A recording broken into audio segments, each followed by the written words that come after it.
Inspirasi 94,4 FM Pro 1 RRI Makassar.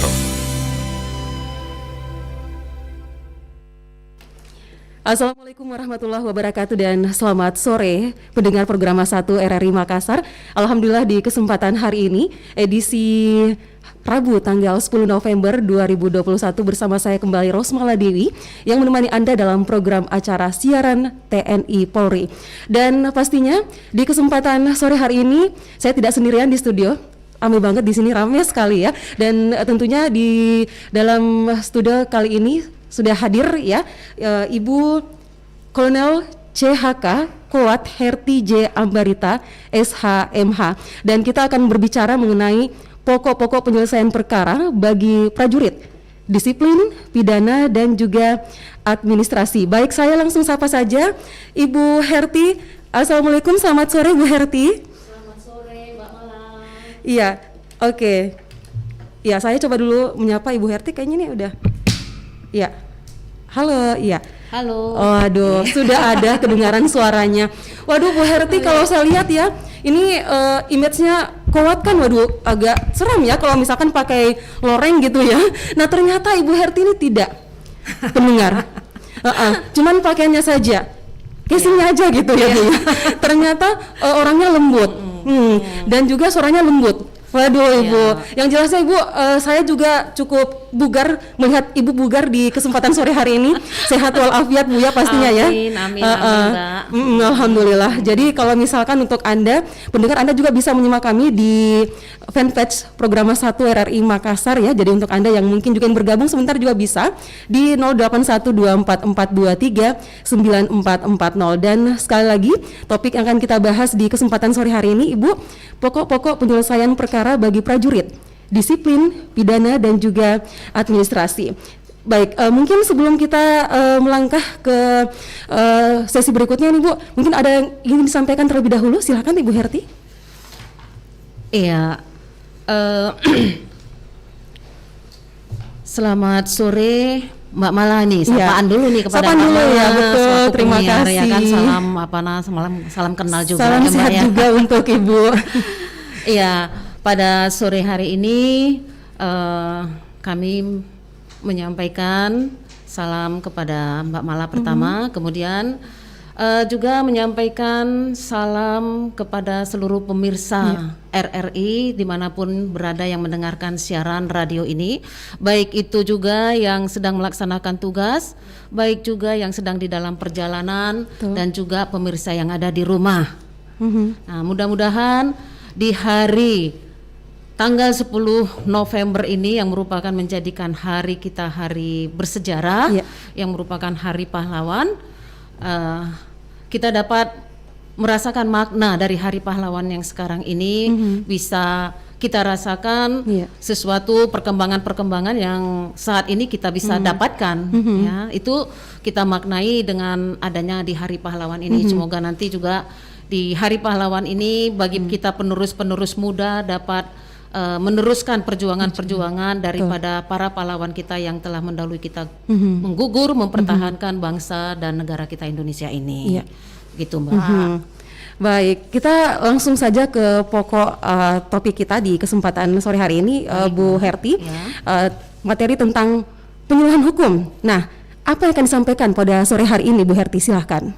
Baik, mungkin sebelum masuk ke topik pokok-pokok materi, pertama kami ingin menyampaikan terima kasih kembali dulu, dan juga salam sore kami, selamat sore kami sampaikan kepada Bapak Pangdam 14 Hasanuddin, Mayor Jenderal TNI M. Syafi'i Kasno SH, kemudian kepada Bapak Kasdam 14 Hasanuddin, Brigjen TNI Amping Bujasar Tangdi Lintin, Eshos MSI beserta seluruh staf jajaran Kodam 14 Hasanuddin. Tak lupa juga kami menyampaikan salam kepada jajaran Divisi 3 Kostrad. Nah, semuanya lagi monitor mungkin sore hari ini, Bu, ya, Mudah-mudahan insyaallah ya, mudah-mudahan Iya, karena monitor juga Pro 1. kita juga menginformasikan Iya, bahwa hari ini ada hari siaran TNI Yes, Polri iya, dan akan diisi dari Kodam. Kodam, Seperti baik. itu. Ya mudah-mudahan dimonitor semua. Semoga ya, Mbak. monitor semua ya, jadi Iya. makin ramai gitu sore hari ini. Iya, baik. Mungkin silakan langsung, Bu, Baik. tentang materi Ya, pemilihan hukum. Sebelumnya saya perkenalkan ya. Saya Kolonel CHK Koat Herti Junior Ambarita SHMH Iya. sebagai Kepala Hukum Kodam 14 Hasanuddin. Di dalam mungkin kita melihat dulu ke aturan sedikit ya Mbak Ya, ya Mbak oke. Mala. Sesuai dengan apa namanya itu aturan ya, aturan dari Kasat Kepala Staf Angkatan Darat itu nomor 38 Ya. tahun 2017. Di situ disebutkan bahwa itu tentang organisasi dan tugas ya, yang mengatur tentang organisasi dan tugas apa namanya komando hukum Kodam hukum Kodam. Nah, mengatur tentang hukum Kodam. Di situ disebutkan bahwa hukum Kodam ataupun Kumdam itu merupakan eselon badan pelaksana di tingkat Kodam yang langsung dia berkedudukan itu di bawah Bapak Pangdam.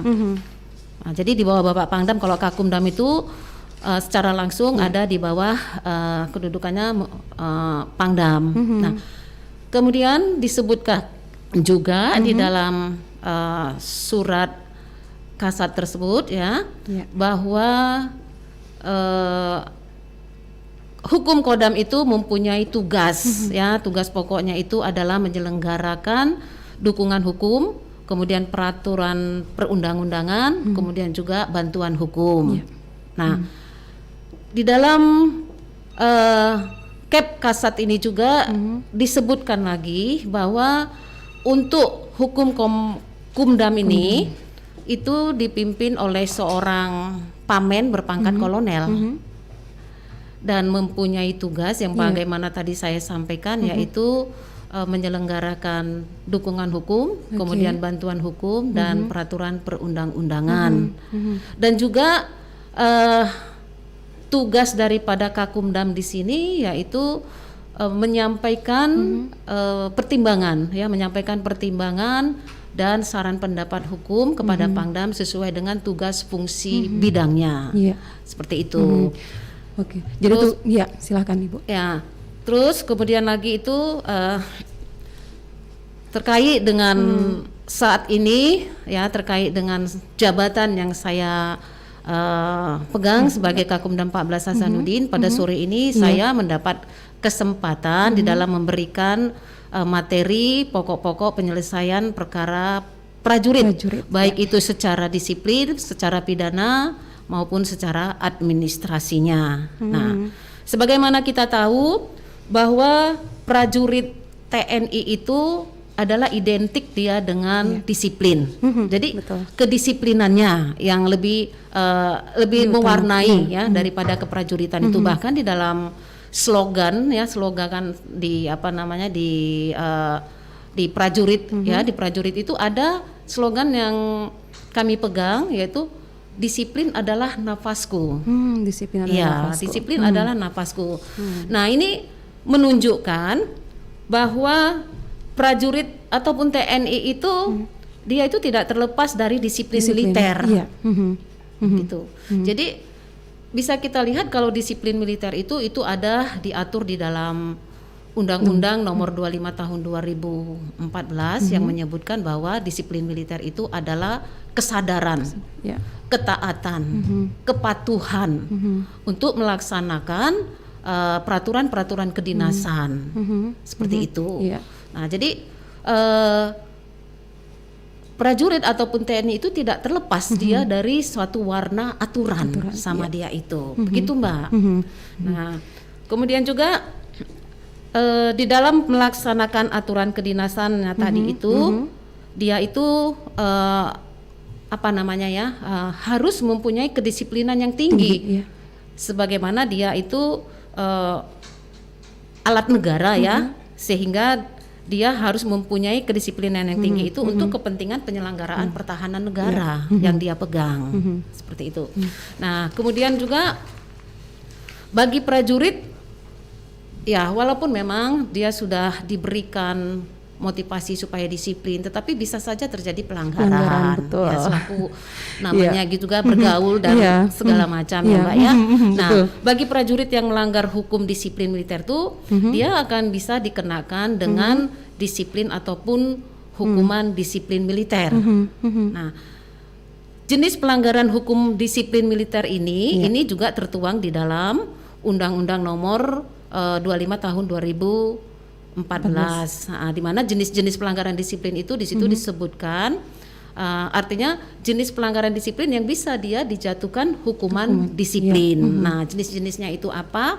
Yaitu perbuatan. Perbuatan si prajurit itu yang bertentangan dengan perintah kedinasan, peraturan kedinasan, dan tata kehidupan militer. Jadi perbuatannya itu bertentangan, Mbak. Nah, ini diatur memang di dalam pasal 8A Undang-Undang Nomor 24 atau Undang-Undang Nomor 25 Tahun 2014. Nah, kemudian selain daripada perintah kedinasan tadi itu pada poin 1 juga di poin 2-nya itu disebutkan yaitu perbuatan yang melanggar Kitab Undang-Undang Hukum Pidana Militer yang sedemikian ringan sifatnya gitu. Nah, itu apa bentuknya? Sedemikian ringan sifatnya yaitu contohnya bisa kita lihat misalnya ada di dalam pasal Kitab Undang-Undang Hukum Pidana itu pasal 352 yaitu di situ yang ancaman hukumannya itu paling maksimal itu 3 bulan. 3 bulan. Ini bisa dikatakan ini apa sedemikian ringan sifatnya seperti itu, Mbak. Nah, kemudian selain daripada jenis-jenis materi yang bisa dia dijatuhkan hukuman disiplin. Nah, kita lihat kembali lagi apakah jenis-jenis hukuman disiplin yang diberikan. Nah, tadi jenis materinya. Nah, sekarang jenis hukuman disiplinnya itu apa? Nah, ini juga diatur di dalam undang-undangnya, Mbak. Jadi jenis-jenis hukuman disiplin yang diberikan kepada prajurit yang melakukan pelanggaran disiplin itu adalah teguran. Bisa teguran, kemudian bisa penahanan disiplin ringan, itu maksimalnya ada 14 hari. Kemudian ada penahanan disiplin berat, itu maksimalnya dia 21 hari. 21 hari. Iya. Nah, jadi memang ini nggak main-main ya Bu ya. Waduh, kalau misalkan untuk kasus pidana ringan misalkan ya, ini cuman 14 hari, tapi kalau misalkan agak berat kasusnya, ini bisa sampai 21 hari begitu. Iya. Cuman gini Mbak Mala, dia itu masih dalam taraf disiplin. Oh, disiplin itu belum pidana ya. Oke. Kalau pidana juga dia nanti punya punya aturan. Punya aturan tersendiri begitu. Hukumannya sendiri ya. Ini di dalam aturan undang-undang disiplinnya dulu. Nah, bagaimana penyelesaian pelanggaran secara hukum disiplin militer itu dilakukan dengan pertama itu pemeriksaan. Nah, pemeriksaan ini dilakukan oleh pertama itu ankumnya, ya. Ankum, kemudian pertama itu kalau ada laporan terjadi pelanggaran maka si prajurit ini melakukan pelanggaran artinya Ankum mendapat laporan bahwa anggotanya ada yang melakukan pelanggaran. Maka dilakukan pemeriksaan. Ankum menunjuk atau memerintahkan kepada perwira ataupun stafnya yang ditunjuk untuk melakukan pemeriksaan. Nah, setelah dilakukan pemeriksaan, nanti di situ akan diketahui apakah memenuhi bukti atau tidak. Kemudian nanti hasilnya dikembalikan lagi kepada ankumnya. Ankum di sini adalah atasan yang berhak menghukum, Mbak. Jadi singkatannya saja itu ankum. Jadi saya baru mau bertanya Bu, ankum itu apa sih Bu? Ternyata atasan langsung ya yang menghukum. Atasan yang berhak menghukum. Itu kalau ankum namanya. Nah, setelah berkas tadi diperiksa, maka dituangkan di dalam berkas acara pendapat, kemudian dilaporkan kembali kepada ankumnya. Nah, oleh ankumnya nanti setelah dipelajari, maka tinggal memilih apakah ini nanti akan disidangkan atau tidak, maka dibentuklah rapat staf. Nah, Setelah adanya rapat staf, maka di situ nanti ditentukan berdasarkan daripada staf yang memberikan pendapat, ada mungkin dari pejabat pers, pejabat PAM di situ, sehingga apakah disidangkan atau tidak.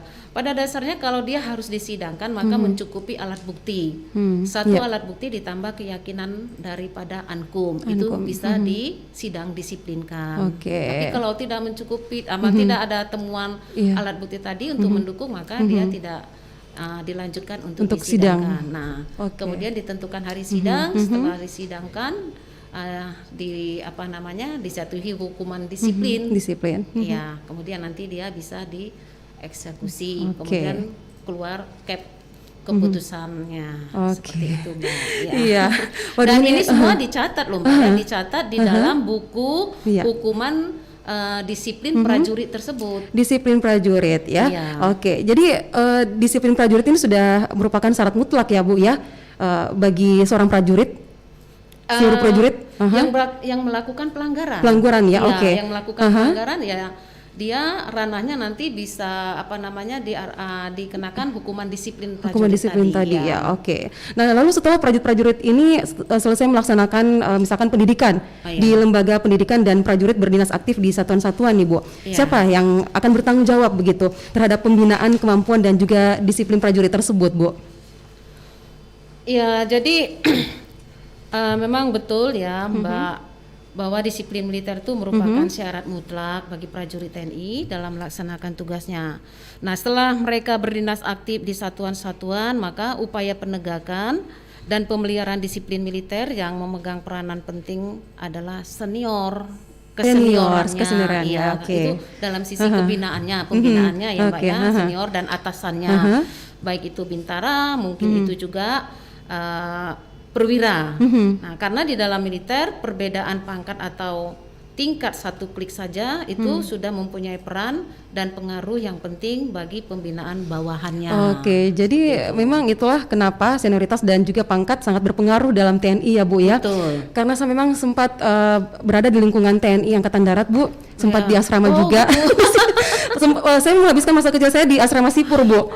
Yang Sipur 8 berarti tahu banyak kehidupan militer ya. Wah, tahu banyak, Bu. Masih kecil, waduh. Pokoknya semua tentang dunia militer itu insya Allah saya tahu juga, Bu. Sedikit banyak lah, Bu ya. Tidak mau mendahului ibu begitu. Iya. Betul. Takutnya dibilang sok tahu, Bu.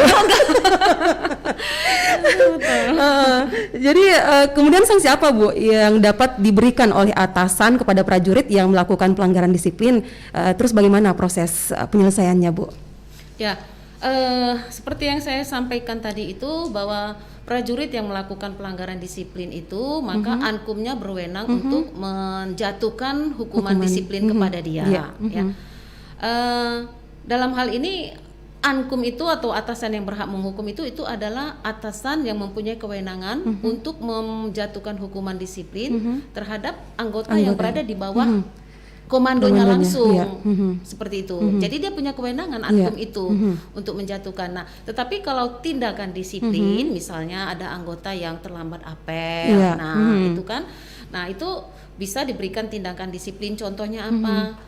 Dia dikasih push up supaya dia tidak mengulang lagi, gitu. Misalnya horong apel jam 7, pukul 7 lah dia datangnya sudah setengah 8 umpamanya, ya kan? Nah, kan kedisiplinnya berarti dia tidak ada, seperti itu, sehingga dia bisa di seniornya memberikan tindakan disiplin. Jadi tindakan disiplin itu adalah tindakan seketika yang diberikan kepada yang bersangkutan, yaitu secara fisik. Nah, tapi tindakan yang diberikan itu adalah bersifat mendidik, Mbak. Iya, bukan bersifat yang kekerasan gitu, bukan ya? Bukan. Jadi makanya saya katakan tadi itu yang bersifat mendidik itu apa ya? Contohnya tadi push up, mungkin disuruh lari, ya kan sekalian olahraga, Bu ya, sehat, makin sehat gitu ya. Kan bersifat mendidik ya, iya, betul. Seperti itu. Nah, jadi tidak bersifat yang katakan main terlambat apel terus main antam, umpamanya enggak seperti itu, karena aturannya tidak mengatur seperti itu, Mbak.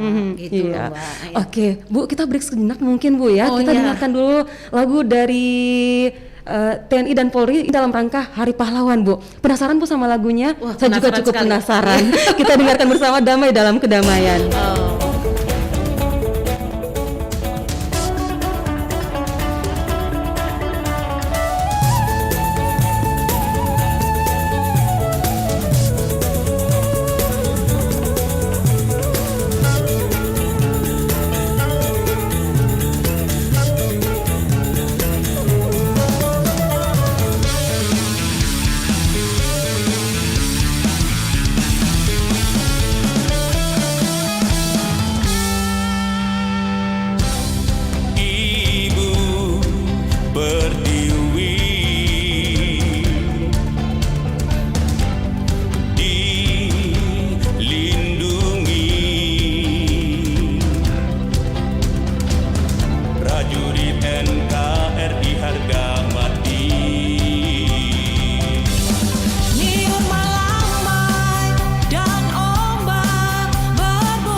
sampai harga diri kita diinjak.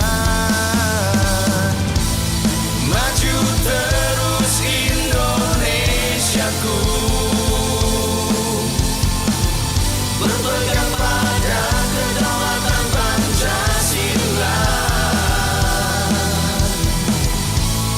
dan teruslah berkibar bendera merah putihku bersatu kita. Damai dalam kedamaian.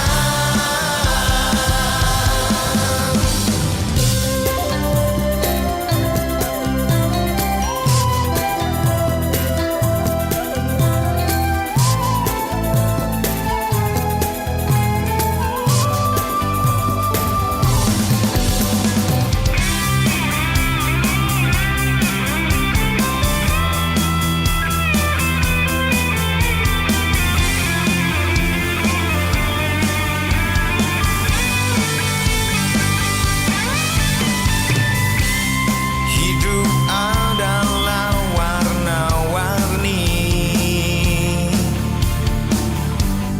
hiasilah dengan keindahan. janganlah terpengaruh membuat kita berbeda.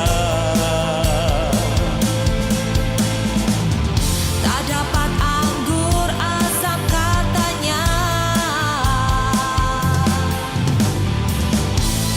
Maju terus Indonesiaku,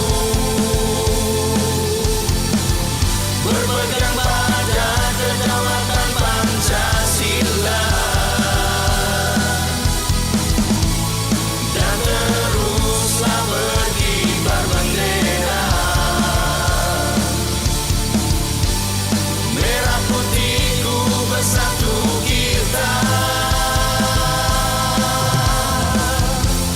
Damai dalam kedamaian. Meski angin yang tak nampak, kita pun dapat merasakannya. Bagai kuncup bunga, semerbak harumkan nama Indonesia tercinta. Harumkan nama Indonesia tercinta. Indonesia tercinta. Harumkan nama Indonesia tercinta. Harumkan Indonesia. Harumkan nama Indonesia tercinta.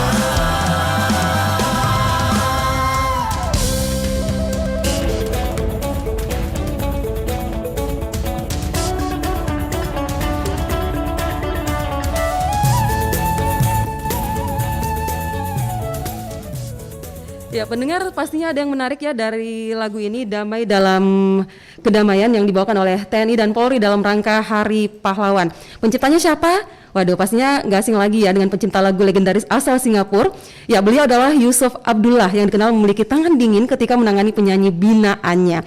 Bukan hanya artis Malaysia dan Singapura saja yang telah diorbitkan, tapi sejumlah penyanyi Indonesia juga pernah merasakan hasil racikan Yusuf Abdullah dengan syair-syairnya yang sangat menyentuh perasaan. Dan ternyata yang menyanyikan ini adalah keempat anggota kesatuan yang dipercaya untuk membawakan karya dari Yusuf Abdullah. Mereka adalah Koptu Anwar Jatmiko dari TNI Angkatan Darat, Serma PDKW Lia Dwi Astuti ya dari TNI Angkatan Laut, dan Peltu Tony Kartono dari TNI Angkatan Udara, dan Bribda Wildan Busono Adi dari Polri. Wah, luar biasa. Itulah namanya damai, Ibu ya. TNI dan Polri damai selalu. Judulnya apa tadi, Mbak? Ya? Judulnya tadi itu? Judulnya tuh Damai Dalam Kedamaian. Oh, wah, luar biasa judulnya. Luar biasa judulnya ya, Damai Dalam Kedamaian. Wah, oke Ibu, kita lanjut lagi ya untuk membahas tentang proses penyelesaian tindak pidana di lingkungan militer itu seperti apa sih, Bu? Iya. Jadi proses penyelesaian pelanggaran pidana di lingkup peradilan di lingkup TNI ya. Iya. Bahwa bermulanya itu dari adanya laporan ya, laporan atau pengaduan atau juga bisa tertangkap tangan. Iya. Nah, Oke. setelah ada laporan, dilaporkan kemana? Selaku yang punya kewenangan menerima laporan ini adalah polisi militer ataupun POM. POM. Oke. Ya. Iya. Kemudian nanti POM akan memeriksa laporannya tadi itu dengan mengumpulkan bukti-bukti ya yang terkait dengan permasalahan yang dilaporkan. Nah, setelah nanti itu sudah cukup bukti-bukti tadi itu, bukti-bukti itu apa? Kalau di dalam kitab Undang-Undang Hukum Pidana itu kan disebutkan bukti itu ada surat. Iya. Kemudian itu ya ada saksi-saksi ya itu. Nah itu harus mendukung bukti-bukti tadi terhadap yang dilaporkan permasalahannya itu. Nah jika itu sudah maka diberkas oleh POM. Setelah itu diberkas maka diserahkan kepada paperanya, ke papera si prajurit tadi itu, ya kan, untuk diketahui lah seperti itu.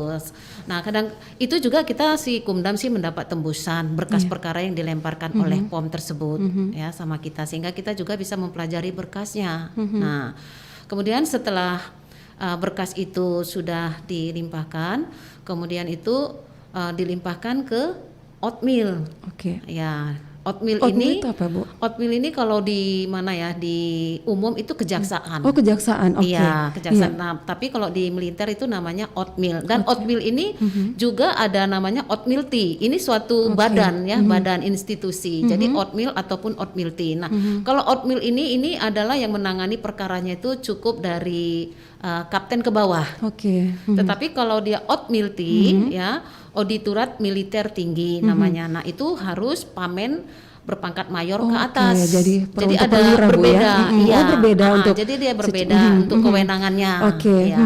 Nah, kemudian setelah dilimpahkan ke Otmil, kemudian nanti Otmil mempelajari berkas perkara itu.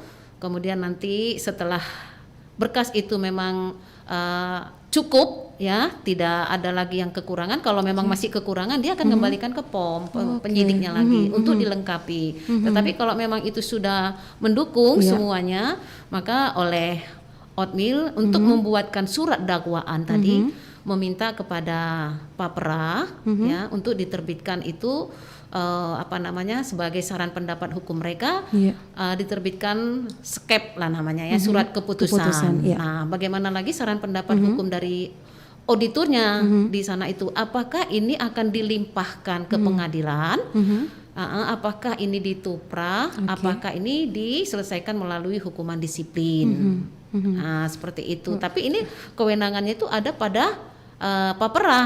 Iya, jadi walaupun misalnya nanti dari auditor meminta ini untuk didisiplinkan umpamanya, tetapi nanti kewenangan Papera tadi kan ada 3. Nah, kalau Papera tidak menginginkan itu disiplinkan, ya bisa mengeluarkan surat keputusannya itu dia untuk diserahkan ke pengadilan militer untuk disidangkan. Nah, gitu. Tapi kalau misalnya dari auditor saran pendapat hukumnya itu dia untuk ditindaklanjuti ya perkaranya itu ke pengadilan militer.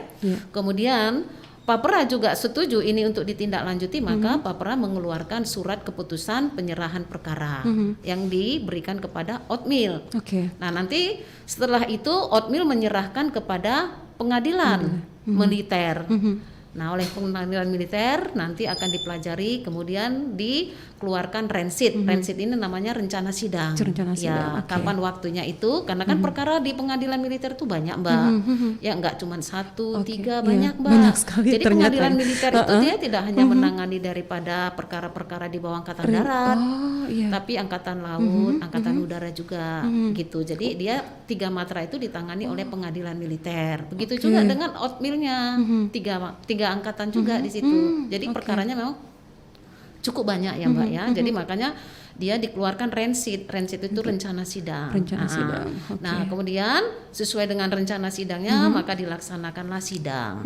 Nah, sidang itu nanti berlangsung beberapa kali karena acara sidangnya itu kan mulai dari pembacaan dakwaan, kemudian eksepsi, kemudian bla bla bla bla bla tuntutan, replik, duplik dan juga nanti putusan. Nah, putusannya apa? Barulah diputus dan dilaksanakanlah eksekusi terhadap prajurit yang sudah disidangkan tadi. iya. Kemana dieksekusi kalau memang dia mempunyai hak banding juga ya, maksudnya masih tetap upaya ya? hukum masih Jadi ini nanti ketika sudah diputus, hakim akan memberikan kesempatan kepada terdakwanya tadi, terpidana tadi, apakah dia diberikan kesempatan untuk banding, upaya hukum banding atau menerima. Nah, kalau dia menerima, misalnya dia ya langsung dieksekusi sesuai dengan hukuman yang sudah dijatuhkan kepada si prajurit yang melakukan pidana tadi.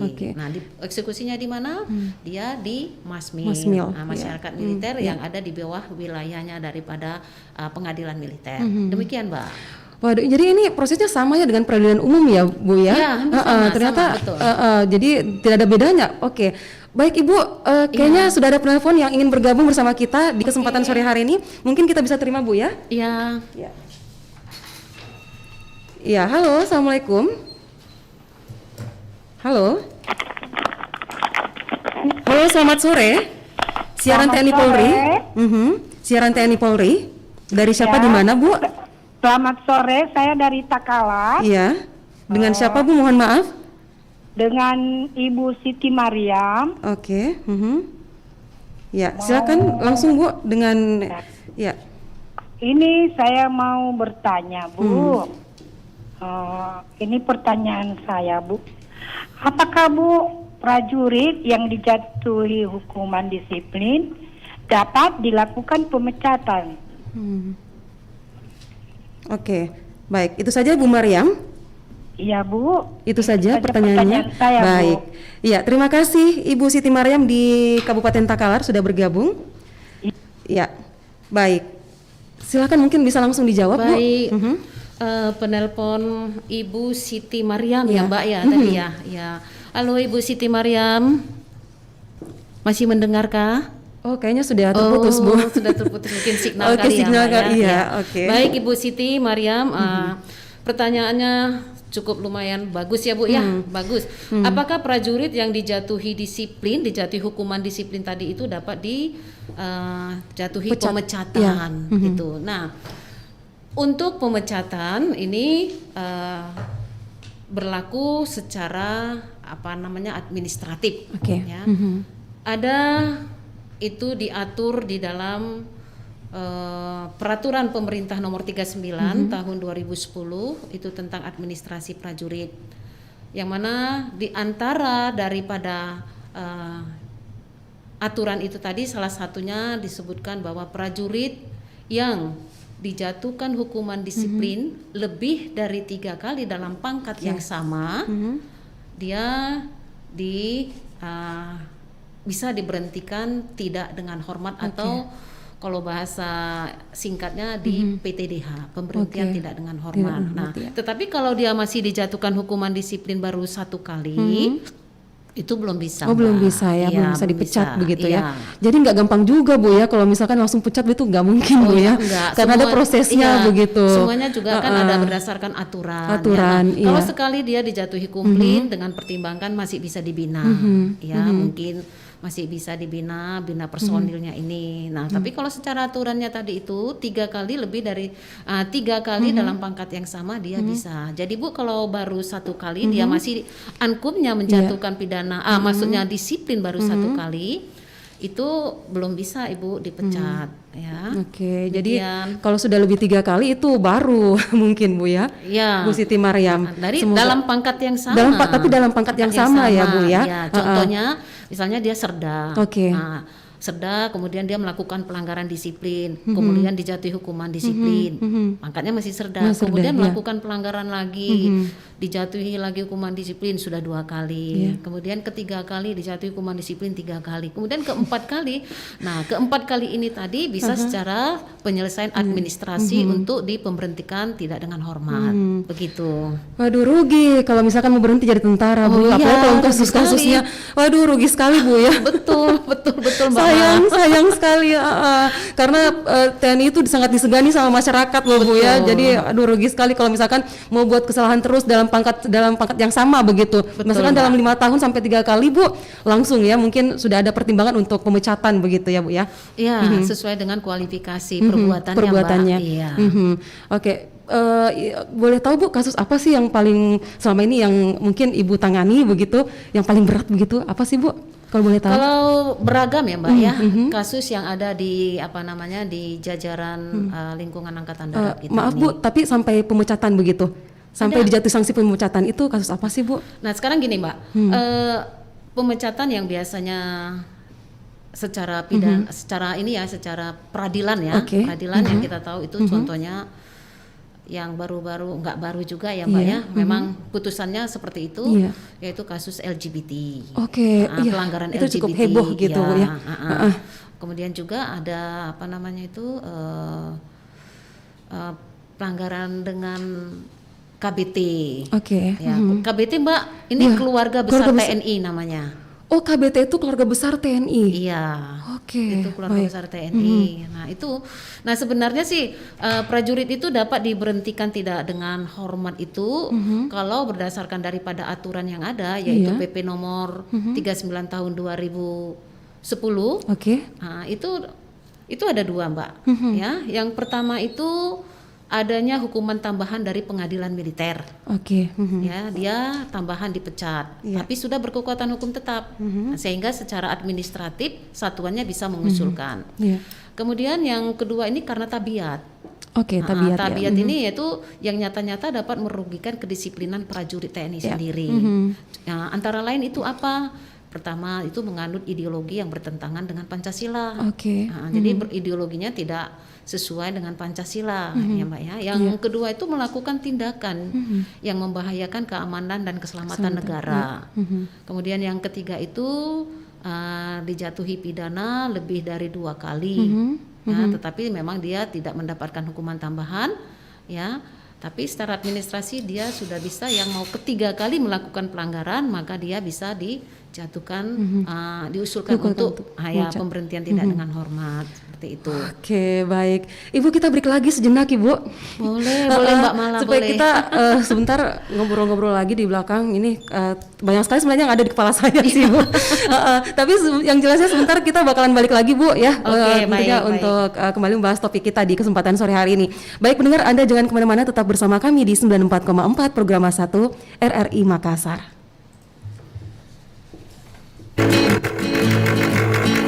Bebs, ayo pergi makan mie titik di Jalan Kakak Tua. Bukan mie Jalan Kakak Tua namanya, tapi Jalan Haji Pajonga Dengalle. Jalan apa, Bebs? Jalan Haji Pajonga Dengalle, Bebs. Beliau itu salah satu pahlawan Sulawesi Selatan yang lahir di Takalar. Karena sifatnya yang ikhlas, semangat, dan jujur dalam membela negara, makanya jasa beliau tidak bisa dilupakan buat Sulawesi Selatan. Dan nama Pajonga Dengalle diabadikan sebagai nama jalan menggantikan Jalan Kakak Tua pada tahun 2017. Oh, begitu, Bebs. Malu-maluku. Tidak saya tahu saya nama-nama pahlawan Sulawesi Selatan. Sebentar, Beb, saya searching dulu. Biar sebagai pacar saya tidak bikin malu-malu. Nah, gitu dong. Jadi Bebsku itu ndak boleh lemot, alias lemah otak. Punya HP canggih tapi kalau ndak dimanfaatkan kan rugi. Ups. Ayo mie deh, Bebs. Lapar, Mak. Indonesia merdeka, merdeka. Bambu runcing yang dulu menjadi senjata, kini berevolusi menjadi tulisan dan argumen tentang perjuangan. Suara-suara tentang harapan dan kegelisahan, serta usaha dalam mengukir prestasi. Tak lagi kau dapati mereka yang berlumuran darah merebut merah putih. Yang ada hanya goresan pena, baju penuh peluh, dan terkadang diselingi wangi asap dari ban terbakar. Mereka itu pejuang, memperjuangkan harapan dari kaum terpinggirkan, memperjuangkan setiap mimpi demi Indonesia. Seperti kata Bung Hatta, pahlawan setia itu yang berkorban, bukan buat dikenal namanya, tetapi semata-mata untuk membela cita-cita. Sampai akhir menutup mata. Kiri-kiri terus-terus tembak-tembak, pinjam. Jangan. Jangan pada rebutan. Anak ayah sudah main gamenya. Viko, udah waktunya les, nak. Yuk. Ya, Bunda. Sarah, sudah main gamenya sayang? Ayo belajar membaca lagi. Iya, Ayah.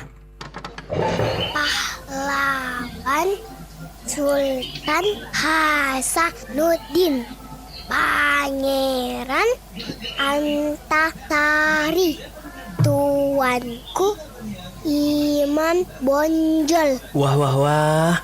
Anak ayah hebat ya. Sudah lancar membaca rupanya. Ayah, mereka ini siapa sih? Oh, mereka ini adalah pahlawan kita, Sarah. Pahlawan itu siapa ya? Pahlawan itu adalah mereka yang berjuang dan mengorbankan seluruh jiwa dan raganya untuk mempertahankan kemerdekaan Indonesia. Wah, hebat ya Ayah. Sarah mau seperti pahlawan misalkan Ayah. Bisa. Yang penting Sarah jangan main game terus. Caranya, Sarah harus rajin belajar, berprestasi, dan berkarya, meneruskan perjuangan para pahlawan pendahulu. Sarah jadi anak yang berguna bagi nusa dan bangsa. Siap Ayah. Berarti Ayah adalah pahlawannya Sarah dong.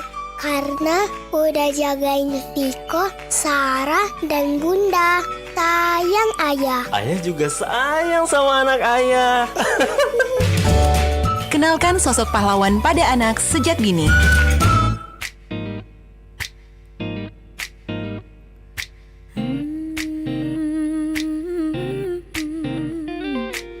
Kalau aku mendengar selamat pagi, selamat malammu, rasanya bahagia disambut kasih di benua berbeda. Mengingat itu semua, bahagiaku bahagiamu. Rasanya ingin untuk waktu berhenti sekejap saja, seperti kenangan di musim panas yang indah saat bertemu dan kita lalui bersama. Sampai jumpa lagi kasihku, ku yakin esok kita bersama di lain hari, di lain waktu, pertemuan untuk selamanya.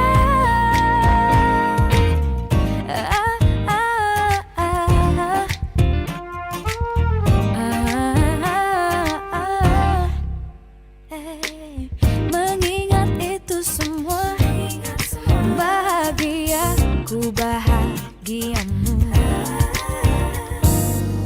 Rasanya ingin untuk waktu berhenti sekejap saja,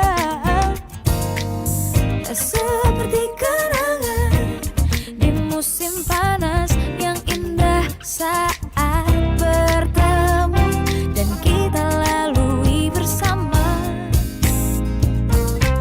Segala rintangan percakapan tak usah kita lalui lagi. Kita melangkah dengan kisah yang baru. Sampai jumpa lagi kasihku, ku yakin esok kita bersama. Ku yakin esok kita bersama. Ku yakin esok kita bersama di lain hari, di lain waktu, pertemuan untuk selamanya. Sampai jumpa lagi kasihku, ku yakin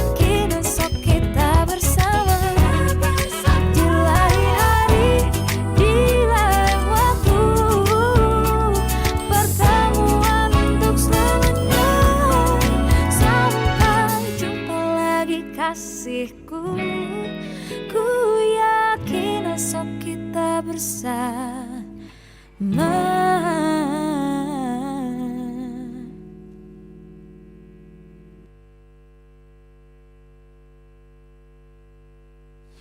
Ya, terima kasih untuk Anda pendengar yang masih terus bersama kami di 94,4 program 1 RRI Makassar. Dan tentunya kita kembali lagi ke Ibu Herti. Ya, Ibu, ya, masih gimana, tetap Mbak? semangat dong ya. Semangat terus. Harus semangat Apalagi terus ini Hari dong. Pahlawan loh, Mbak. Betul sekali, semangatnya tuh harus menular ke semuanya, Bu, ya.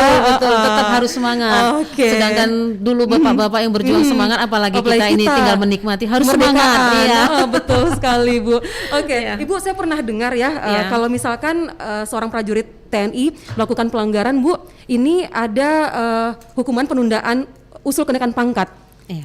Jadi itu sebenarnya kalau misalkan untuk pelanggaran berat sama ringan itu beda hukumannya atau gimana, Bu? Untuk hukumannya itu sendiri? Baik, Mbak Mala. Wah, saya senang sekali nih Mbak Mala itu pengen banyak tahu ya. Iya, Aduh, luar biasa. Jadi agak kepo, Bu. Agak penyiar tuh agak kepo. Ya, jadi berdasarkan apa namanya tuh aturan ya, Mbak, ya. Di aturan itu memang ada aturannya bahwasanya prajurit yang katakan dikenakan hukuman, dia pasti akan mendapatkan sanksi administrasi. Selain dia mendapatkan sanksi, bukan sanksi ya, skorsing, ya dia diskorsing juga, dia itu akan berdampak kepada sanksi administrasi. Nah, kalau dia di bawah lingkungan kita TNI yang 3 matra, dia berpedomannya kepada Peraturan Panglima TNI nomor 11 tahun 2018 tentang sanksi administrasi bagi prajurit TNI. Nah, tetapi untuk kalangan di bawah lingkungan Angkatan Darat aja itu mengacunya kepada Peraturan Kasat nomor 39 tahun 2018 tentang sanksi administrasi prajurit. Di mana di dalam aturan Kasat ini di situ disebutkan bahwa sanksi administrasi yang diberikan kepada prajurit yang melakukan pelanggaran baik disiplin maupun pidana, dia dikenakan sanksi administrasi. Nah, di sanksi administrasi itu ada 2 golongan, Mbak. Jadi ada 2 golongan. Golongan pertama itu untuk hukuman disiplin, golongan kedua itu untuk yang pidana. Jadi bisa saya uraikan. Nah, untuk golongan 1 yang dijatuhi hukuman disiplin itu ada teguran. Nah, kalau dia teguran, ini dia ditunda pendidikan 1 periode dan ditunda pangkatnya 1 periode. Kalau dia penahanan ringan, dia ditunda pendidikan 1 periode dan ditunda pangkatnya 2 periode. Kalau dia penahanan berat dijatuhkan kepada prajurit tadi karena pelanggaran disiplinnya, maka dia ditunda pendidikan 1 periode dan ditunda pangkatnya 3 periode. Nah, ini untuk dijatuhi hukuman disiplin yang dia dikenakan sanksi administrasi. Nah, tetapi kalau yang kepidana, dia mau pelanggaran pidana, sanksi administrasi yang diberikan dia itu terhadap golongan 2, yang mana pidana denda, ya pidana denda di luar pengadilan lah, pelanggaran lalu lintas itu dia ditunda pendidikan 1 periode dan ditunda pangkat 1 periode. Nah, untuk jenis sanksi administrasi pidana denda ini dia tidak kumulatif, artinya tidak dua-dua dikenakan, cuman alternatif. Salah satu, apakah tundaan pangkat pendidikan atau dia pangkat gitu.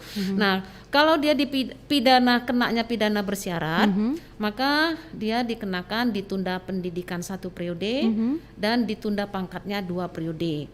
Nah, ini dua-dua dia kumulatif, Mbak, kena ditundaan pangkat, kena ditundaan pendidikan. Nah, kalau dia sanksi administrasinya tadi dipidana penjara atau kurungan sampai dengan 3 bulan, maka dia ditunda pendidikannya 1 periode dan ditunda pangkatnya 3 periode. Ini juga kumulatif, dua-dua harus dikenakan.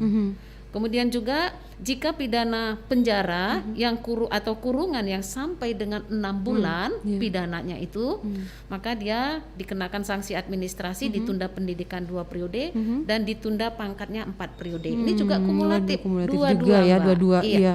Nah, yang terakhir itu pidana penjara atau kurungan yang lebih dari 6 bulan. Oke. Nah, ini sanksi administrasinya dikenakan ditunda pendidikan 3 periode dan ditunda pangkatnya 6 periode. Ini juga kumulatif. Jadi di antara yang saya sebut ini yang alternatifnya itu cuma satu saja tadi Mbak, yaitu pidana denda itu alternatif. Yang lainnya kumulatif. Oke, yang lain kumulatif ya Bu ya. Iya Mbak. Oke, Ibu kayaknya kita sudah berada di penghujung perjumpaan kita di sore hari ini. Nggak terasa ya, nggak terasa. Rasanya tuh kok kangen terus ketemu Mbak Mal. Waduh, amin. Insya Allah ketemu lagi Bu di lain waktu dan kesempatan ya Bu. Kesempatan ya Mbak. Oke, mungkin sebagai closing statement nih Bu, ini kan Hari Pahlawan ya, 10 November. Nah, mungkin ada pesan-pesan mungkin Bu untuk seluruh generasi muda, generasi milenial khususnya Bu, ya. Mungkin ada pesan-pesan apa sih Bu yang ingin disampaikan? Ya, benar sekali Mbak Mala ya. Ya. Hari ini merupakan hari momen lah ya, saya katakan momen bersejarah. 10 November merupakan Hari Pahlawan. Nah, di Hari Pahlawan ini pada hari ini kebetulan bertepatan dengan tanggal 10 November 2021 ya Mbak ya. Nah, yang merupakan Hari Pahlawan bagi bangsa Indonesia. Ini peringatan Hari Pahlawan yang membukinkan pahlawan inspirasi lah. Ya kan, ada suatu inspirasi di peringatan Hari Pahlawan ini. Dimaksudkan itu untuk mengenang, menghormati jasa serta perjuangan para pahlawan dalam mencapai kemerdekaan Republik Indonesia ini gitu. Nah, saya berpesan ya sedikit berpesan lah ya Mbak ya. Petua ya dari padahal kan nggak ikut berjuang gitu. Berjuang juga Bu. Ya tapi berjuang, karena tapi karena sekarang situasi saat sekarang ini kan kita memang menikmati ya Mbak ya. Tetap kita artinya berkomitmen kita memang harus mengisi gitu loh, mengisi negara kita ini menjadi sesuatu yang bermanfaat kan seperti itu. Jadi ya pada generasi, pada semua yang mendengarkan ini ya saya cuman berpesan kepada kita semua untuk mengisilah kita kemerdekaan dengan hal-hal yang bermanfaat.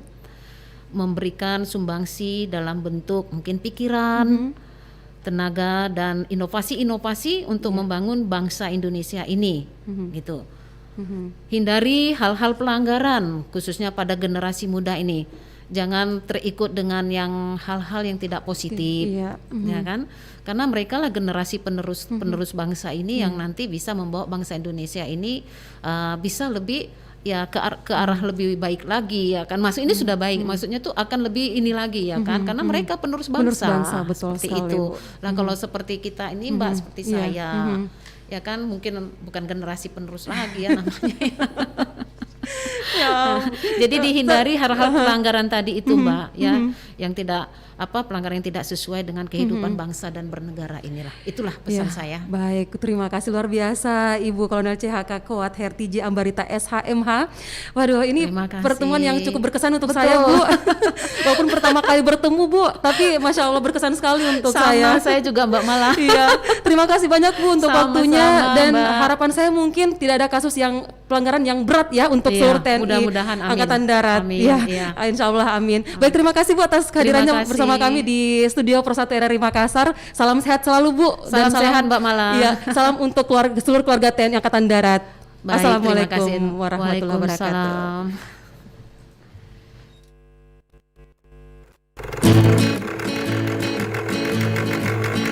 Bebs, ayo pergi makan mie titik di Jalan Kakak Tua. Bukan mie Jalan Kakak Tua namanya, tapi Jalan Haji Pajonga Dengalle. Jalan apa Bebs? Jalan Haji Pajonga Dengalle Bebs. Beliau itu salah satu pahlawan Sulawesi Selatan yang lahir di Takalar.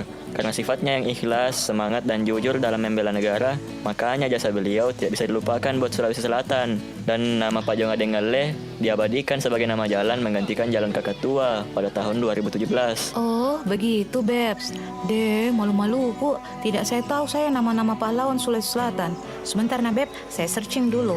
Biar sebagai pacar saya tidak bikin malu-malu. Nah gitu dong. Jadi Bebsku itu ndak boleh lemot alias lemah otak. Punya HP canggih tapi kalau ndak dimanfaatkan kan rugi. Ups. Ayo mide Bebs, lapar mak. Indonesia merdeka, merdeka. Bambu runcing yang dulu menjadi senjata, kini berevolusi menjadi tulisan dan argumen tentang perjuangan. Suara-suara tentang harapan dan kegelisahan, serta usaha dalam mengukir prestasi. Tak lagi kau dapati mereka yang berlumuran darah merebut merah putih. Yang ada hanya goresan pena, baju penuh peluh, dan terkadang diselingi wangi asap dari ban terbakar. Mereka itu pejuang, memperjuangkan harapan dari kaum terpinggirkan, memperjuangkan setiap mimpi demi Indonesia.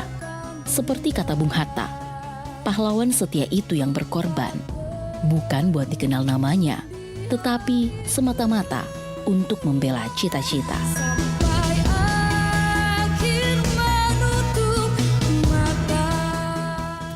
Kiri-kiri terus-terus tembak-tembak, pinjam.